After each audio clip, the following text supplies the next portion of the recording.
सर्वात आधी आपण प्री रजिस्ट्रेशन करणार आहे यूविनवर डिलिव्हरी पॉईंटची एंट्री करताना. त्यानंतर असं ओपन केल्यानंतर PSCचं नाव, सबसेंटर नाव वगैरे टाकायचं. प्री रजिस्ट्रेशनवर क्लिक करायचा. मोबाईल नंबर टाकायचा लाभार्थीचा, जो काही मोबाईल नंबर आहे तो मी इथे टाकत आहे. त्यानंतर मोबाईल नंबर कन्फर्म करायचा.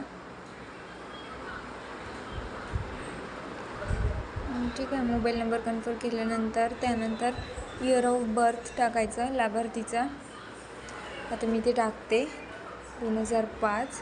त्यानंतर types of category pregnant woman, PVTG no करायचं. नक्षलाईट एरियामधले असेल तर येस करायचं. त्यानंतर फुल नेम टाकायचं इथे लाभार्थीचं. आता मी टाकत आहे मीराबाई राजू कोवे. त्यानंतर LMP टाकायची तिची, जे काही LMP आहे. जेंडर टाकलेलं आहे. त्यानंतर आधार कार्डवर क्लिक करायचं. आधार कार्ड नंबर टाकायचा. फोटो ID मध्ये आधार कार्ड क्लिक करून आधार कार्डचा नंबर टाकायचा. हे आपण प्री रजिस्ट्रेशन करत आहोत यूविनवर. डिलिव्हरी पॉईंटची एंट्री करायच्या आधी आपल्याला प्री रजिस्ट्रेशन करायचं असते. ठीक आहे, तर हे रजिस्टर सक्सेसफुली स्किपवर हे करायचं.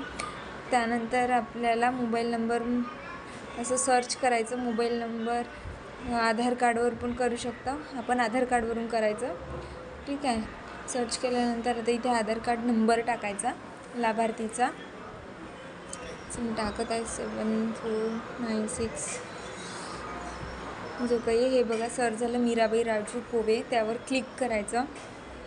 आता हे बघा इथे प्रेग्नेंट वुमन लिहून आलं आहे. आता प्रेग्नेन्सी अपडेट करायची आपल्याला, डिलेवरी दाखवायची आहे तिची, झाली आहे तर अपडेटवर क्लिक करायचं. ठीक आहे, तर अपडेटवर क्लिक केल्यानंतर अपडेट.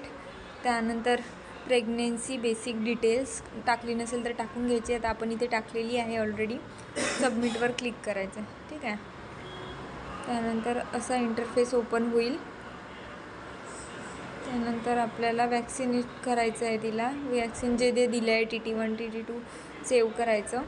वॅक्सिनेट केल्यानंतर सेव्ह अँड कंटिन्यू. ठीक आहे, त्यानंतर डिलेवरीवर क्लिक करायचं. तिथे डिलेवरीचं सगळं इन्स्टिट्यूशनल आहे की काय ते, नॉर्मल डिलिव्हरी असेल तर नॉर्मल. ठीक आहे, त्यानंतर कॉम्प्लिकेशन नन. त्यानंतर डेट ऑफ डिलिव्हरीची जी डेट आहे ते आता मी शोधणार, बघते आणि डिलिव्हरीची डेट टाकायची. डिलिव्हरी डेट टाकल्यानंतर आता ते सक्सेसफुली प्रेग्नेन्सी आउटकम डिटेल झालं आहे. आता आपल्याला न्यूबॉर्नचं टाकायचं आहे, लाईव्ह बर्थ. त्यानंतर त्याचं डेट ऑफ बर्थ आणि टाईम ऑफ बर्थ टाकायचा. ठीक आहे, आता टाईम ऑफ बर्थ टाकू आपण, जो काही येतो. ओके, मेल असेल मेल, फिमेल असेल फिमेल वर क्लिक करायचं. बाळाचं वजन टाकायचं. फादर नेम टाकायचा. त्यानंतर आफ्टर लाईव्ह बर्थमध्ये इमिडिएटली क्राय केलं आहे काय, येस नो ते टाकायचं. Breast feeding yes no. Birth defects no. PVTG no. त्यानंतर BCG दिला असेल तर BCG. जन्मता हा आता माझ्या लाभार्थीला जन्मता दिला आहे, तारीख 30 जन्मताची तारीख टाकायची. दिला असेल डेट माहीत असेल तर इथे डेट मेन्शन करायची. ठीक आहे, हेपॅटायटिस दिला असेल तर हेपॅटायटिस 30 जन्मता. हां, ओरल पोलिओची तारीख मेन्शन करायची.